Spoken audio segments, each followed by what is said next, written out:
right, the beat has dropped on a Friday evening edition of Soccer Down Here, a very quick show for you to get you ready for the sporting weekend ahead. I am Bart Keeler, host of Soccer for Us Pod, but you hear me on the main SDH show at least once a week, sometimes more. And as you probably have figured out, we're covering a lot as our producer-in-chief, John Nelson, is traveling and doing a lot of other stuff this week. He's a very busy man, but luckily got to take his wife, or be his wife's date, I should say. I think she took him to a swanky dinner work party the other night, and so we're still filling in for him, but John will be back next week with full episodes and full content every morning here on the Soccer Down Here network.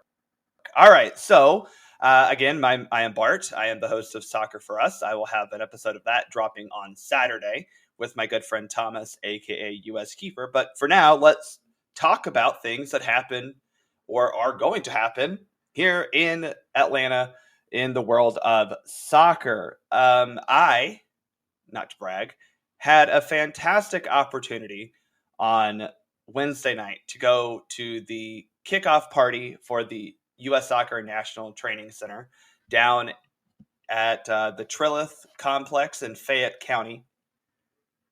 I got to be honest, when I got the invite, I thought it was just kind of a, maybe a little press conference and something afterwards. It was a full-on celebration of not just U.S. soccer, but also soccer in Georgia, of Fayette County, of the initiatives that Coca-Cola, the sponsor and partner and naming rights owner, I think, of the National Training Center.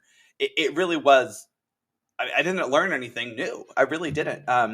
Outside of a couple of tidbits of maybe specifics, I didn't learn anything new. It was just a lot of celebrating and a lot of patting ourselves on the back, if you will, and not for to be conceited. I think everyone recognized how much time and effort it took to get to this point in the history of U.S. soccer. And it was important to celebrate this historic moment in the annals of U.S. soccer. You have probably heard Jason talk a lot, especially on the show, about, we called it Soccer House in Chicago, and how U.S. soccer was literally run in a house and felt like it was running out of someone's basement for so long. They have made great strides in the last decade to legitimize and corporatize, if that's a word, the organization and truly put themselves in a position to run as a good business and as a good nonprofit, if you will, because that's what they are, but also to be strategically positioned to do good things in soccer. And this particular event is going to do that. We're no longer operating out of a house. We are operating soon. We'll be operating out of a major training and office facility just south of Atlanta, about a 25-minute drive from Hartsfield-Jackson International Airport, about 50 minutes from where I live in Buckhead. It is a really momentous occasion for U.S. soccer, but I think honestly it is a big win for not just the city of Atlanta, not just for soccer fans in Atlanta, but Georgia soccer as a whole. So congrats to those people who were involved with that. Obviously a lot of government people who, convinced them to come down. I forget the gentleman's name off the top of my head, but the commissioner of not agriculture, commerce or something, one of the commissioners from the governor's office. I don't know if this was him blowing smoke, but he called this the buzziest kind of announcement he's seen in a very long time, certainly that he can remember, because it is such a big win for the city to lure this type of, corporation down to their home. And now U.S. Soccer will build a new home just south of Atlanta. And I'll get some of the things that I learned. First, we do know that it will be literally right next to the Trilith Studios and Trilith complex that they have. You can see the plans, but it is right next to it. That is something that Dan Cathy, who founded Trilla Studios, and you know that name from Chick-fil-A as well, he kind of helped broker all this. What used to be cow pasture is now going to be a major movie studio and a major soccer training complex. I did also get some more clarity about why Atlanta was chosen. Obviously, the number one person that comes to mind with this is Arthur Blank and his $50 million donation earmarked for deaf and other handicapable national teams. But also involved was Coca-Cola, who back in the summer really pushed hard and became true partners with U.S. Soccer in this venture. Like I said, it is billed as the Coca-Cola National Training Center. The irony of a soda company sponsoring a sports performance center is not lost on me, but definitely when you think of Atlanta, you think of Coke, and it's great to see that type of economic and business partnership develop, and that's because we have Coca-Cola here in Atlanta. Also important to note, JT Babson is from Augusta and grew up playing soccer in Georgia. We were chatting with him a lot throughout the night. He's a really cool guy, honestly. And, asked us where we're all from. And we mentioned where we were from. Some of us, right here in the Atlanta area. And he knew not just where we were from, but, the clubs associated, shouting out RISA, shouting out GSA, shouting out some of the other, clubs that are mentioned in the Gwinnett East Side area, if you will. It was really something special to hear that. And again, I think when you combine him plus Cindy Parlow-Cone, who played, in Atlanta for the Atlanta Beat 1.0, it really did make sense that they knew what Atlanta and what Georgia could offer U.S. Soccer. Obviously, the other thing is there was land available, and not just land, but land that they could get that was big enough. Again, it's 200 acres that they can build what they want to build on. And those are things that don't just happen. They don't just, it's not just something that exists freely, especially when you want it to still be in a major metropolitan area.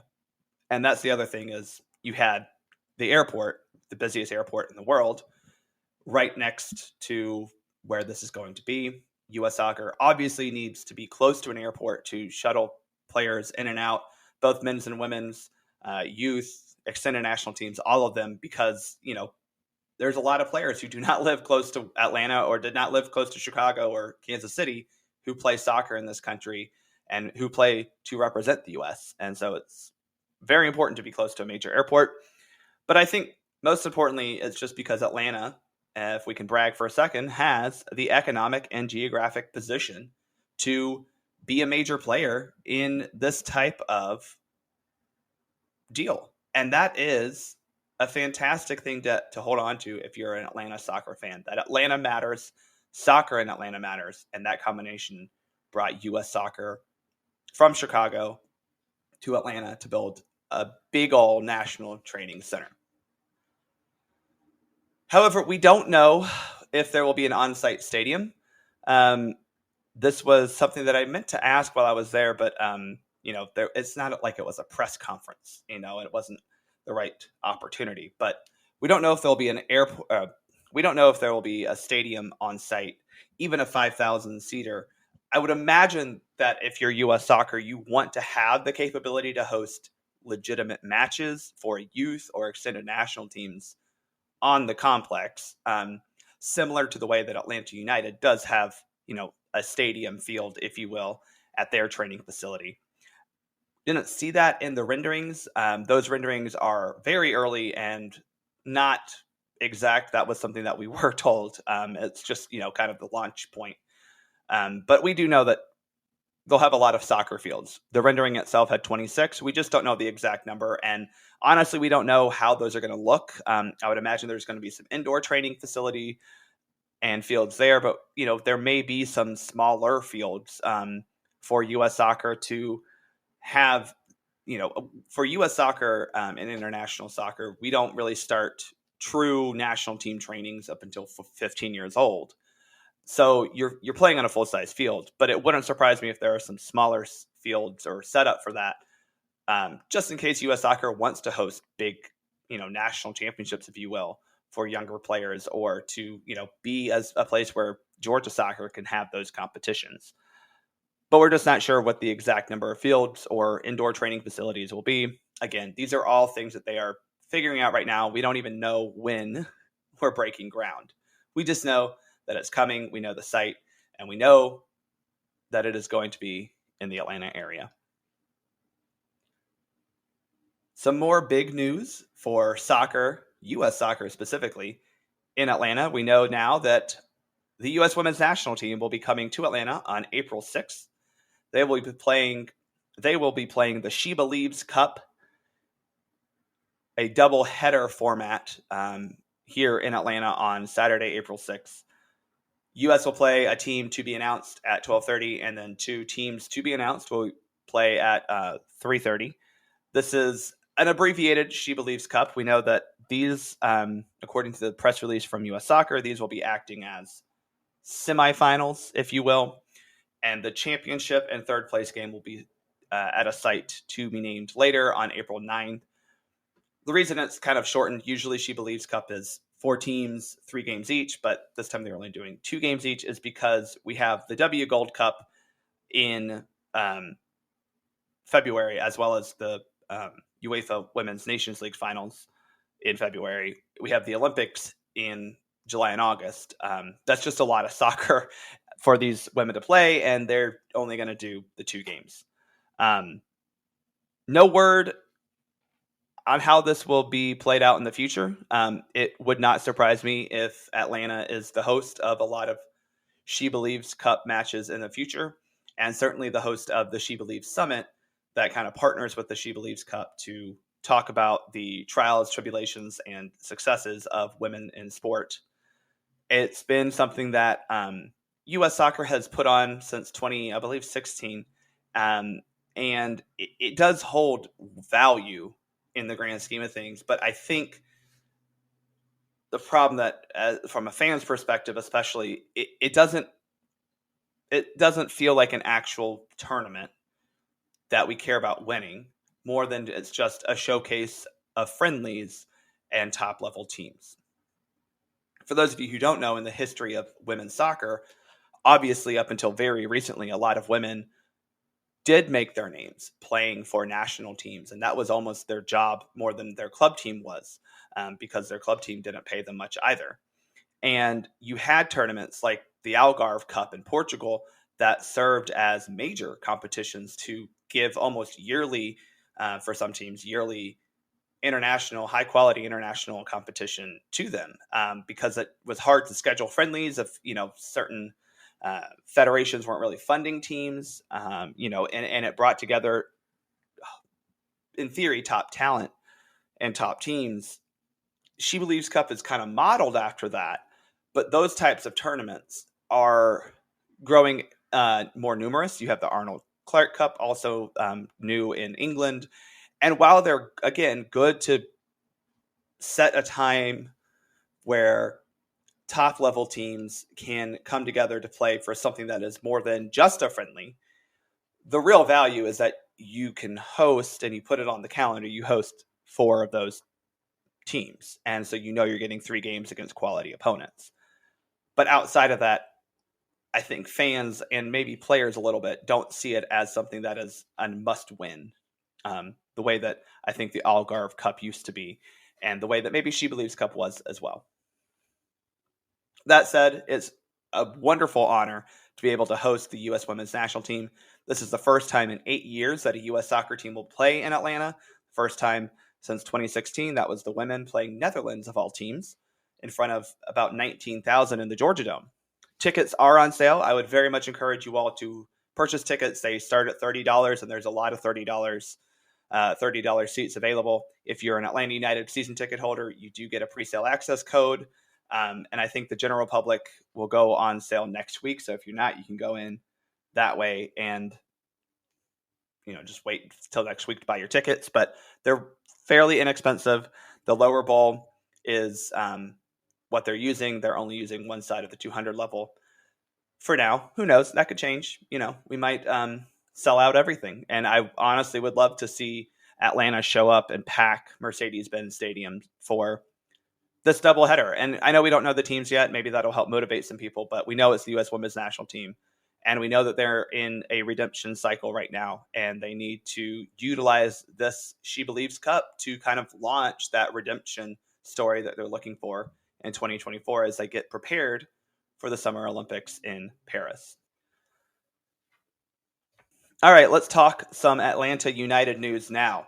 2 signings, one confirmed, one reported, that I want to share with you. Broke today that Atlanta United Academy product and standout Wake to Forest vendor Garrison Tubbs has signed a homegrown deal with the Peach State Club. The deal is for the 2024 season with options through 2027. Tubbs is the reigning ACC Defensive Player of the Year, a first-team All-American, and a finalist for the Mac Hermann Trophy. This is huge that we can sign him, not just on a homegrown deal, but outside of the draft. We're able to do this. He is from Brunswick, Georgia. He played for the Atlanta United Academy and the Twos. So, this is a smart deal from Atlanta United to leverage that, not just the homegrown, area that MLS has, but this is a academy product. He's familiar with Atlanta United and the style of play. And honestly, it's a guy that a lot of fans are really excited about. And it's possible that he is your Miles Robinson replacement. Now, I don't use that term to say that he will absolutely be Miles Robinson. What I'm just saying is that he has the potential, if he develops, to be that type of, consistent, stalwart, athletic center back that Miles has been for Atlanta United. And obviously being from Georgia gives him some incentive to want to stay here. So again, Garrison Tubbs signs for Atlanta United on a homegrown deal that is definitely through 2024 and options through 2027. Another signing that has been reported but not confirmed, reported by our friend at the AJC, Doug Robertson. He says that Quentin Westberg will return to Atlanta United. And he also reports that should complete the goalkeeper group. Obviously, that hinges on Brad Guzan staying in Atlanta. Now, this was something that I think was very possible. We knew that his option wasn't going to get picked up at the end of the year. That was something Atlanta United announced in their year-end roster decisions. But this is why you do that. You can restructure a deal. And for Quentin, he's 37. He probably doesn't command the amount of money that he used to. And the reality is he wasn't really that strong of a starter when he had his time with Atlanta United as the number one when Brad was hurt last year. He's fine. What concerns me is this means that if Goose comes back, all 3 Atlanta United goalkeepers will be older than 30 years old. Now, we know Brad has had some injury issues twice, 2 years in a row. Westberg, he's solid, but he's not going to do anything special. We don't really know what Cohen looks like in MLS yet. We know that he is a fairly decent goalkeeper, comes highly rated from, the Israeli Premier League, but all these goalkeepers being old, if you will, certainly not young for Josh Cohen, does make me pause a little bit. It's not a future-focused strategy from Atlanta United. Obviously, we let go some younger goalkeepers in the past couple seasons. Vicente Reyes, specifically, we sold to Norwich, and Justin Garces, we let go. So the fact that we're relying on over 30 goalkeepers, all 3 of them, is a little concerning, although I would not have expected either Reyes or Garces or even Rocco Novo to be any sort of MLS starter soon. It just is, again, not future focused. It's not looking towards 2-3 years down the line for the club. That scares me a little. Last bit of Atlanta United news. The club announced today that Boxing Day will return at Brewhouse and Hampton and Hudson. You can donate a gently used scarf and get an Atlanta United Boxing Day scarf in return. That is on Boxing Day, December 26th, the day after Christmas. And those games start at 7 a.m. All right, let's talk about some action from Europe on this Friday afternoon. Starting in England at the EPL, Nottingham Forest 0, Tottenham 2. A bad goal from Matt Turner in the second half pretty much sunk Forest at home. Steve Cooper and his men are winless in 6. Is he on the hot seat? Tough to tell. They're still outside the drop zone, but not trending in the right direction. Spurs, on the other hand, 2 wins on the bounce after a struggle of November. Going to Spain, La Liga, Osasuna 1-0 over Rayo Vallecano.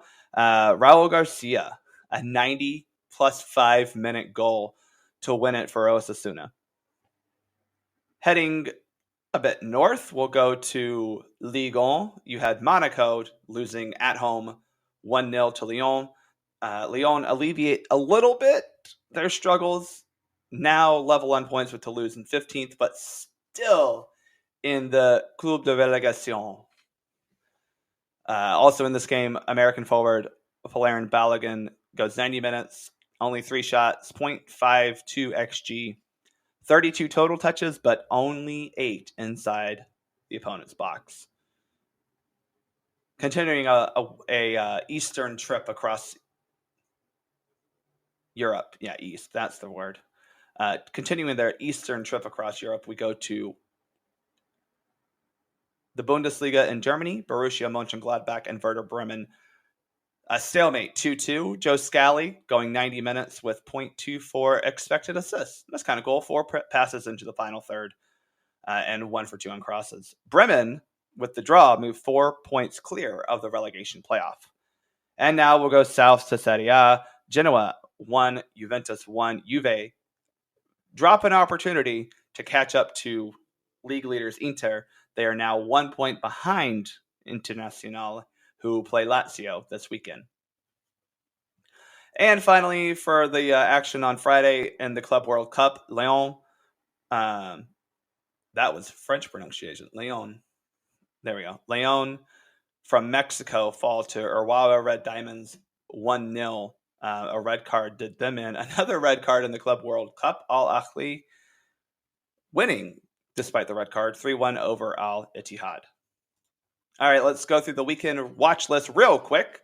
Starting Saturday, the early game, Celta Vigo versus Granada, 8 a.m. 2 clubs trying to avoid relegation. They're both in the relegation zone, and obviously Celta Vigo sports Luca de la Torre, U.S. men's national teamer. Our mid-morning matchup to watch stays in La Liga. 10:15 Athletic Club Bilbao versus Atletico Madrid in San Mamés. These are 2 teams vying for Europa and these are 2 teams vying for spots in Europe. They will be battling up there in the Basque Country. And then the final game to watch on Saturday that I'm picked for you all at noon. Actually, it's at 12:30. RB Leipzig versus TSG Hoffenheim. Top 6 battle in the Bundesliga. Leipzig on a little bit of a struggle this year. Hoffenheim trying to break into the top 4, actually, and could, with a win here, move up in the table. But Leipzig really needs to start getting points if they want to be at all a title contender in the Bundesliga this season. On Sunday, here's the 4 games I've picked for you all. The early game, Brentford versus Aston Villa at 9 a.m. See if Villa can find points away from home. They've been great. They're in Birmingham, but have struggled anywhere outside of Villa Park. Mid-morning, Real Sociedad versus Real Betis at 10:15. 3 points apart in the standing. 1 team in 5th, 1 team in 6th. Battling for, again, European spots.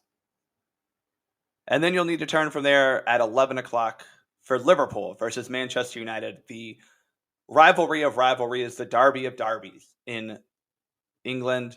2 teams with Liverpool leading the league. Manchester United kind of trying to climb the table up into the top 4 spot. But that doesn't matter when these 2 teams play. They are 2 clubs that hate each other, 2 fan bases that hate each other. That one at 11 o'clock is the one to watch. And then the late game on Saturday, Lille hosts PSG at 2:45. PSG topping Ligue 1, but Lille needing a win here to try to move up again into those European spots. All right, everyone, thank you so much for playing along this week on SDH. We are glad that you listen to the content we put out. I know it's been a little bit hectic with short morning shows and short evening shows, but as you know, we want to give you the content you want to hear. So please make sure that you are subscribed on whatever podcatcher you're listening to Soccer Down Here. Also, do me a favor, follow me at Soccer for Us Pod. You can listen to my US soccer takes over on that Twitter channel. We'll be back at 9:05 on Monday morning for the SCH morning show. Back live, back with John, 2 hours long. I know you all have missed it. I know that, luckily we haven't had any Atlanta United therapy sessions we need to work through, but I know we've needed it. And I'll be back at 10:30 on Monday morning as well to talk some refereeing down here. I'm sure we will talk about the MLS on-field changes and initiatives that they're doing for 2024. So look forward to talking with you all next week. Also, do me a favor and listen to the Soccer for Us episode dropping on Saturday. All right. I think we've covered everything that needs to be covered on this Friday PM edition of Soccer Down Here. Mucha plata, y'all.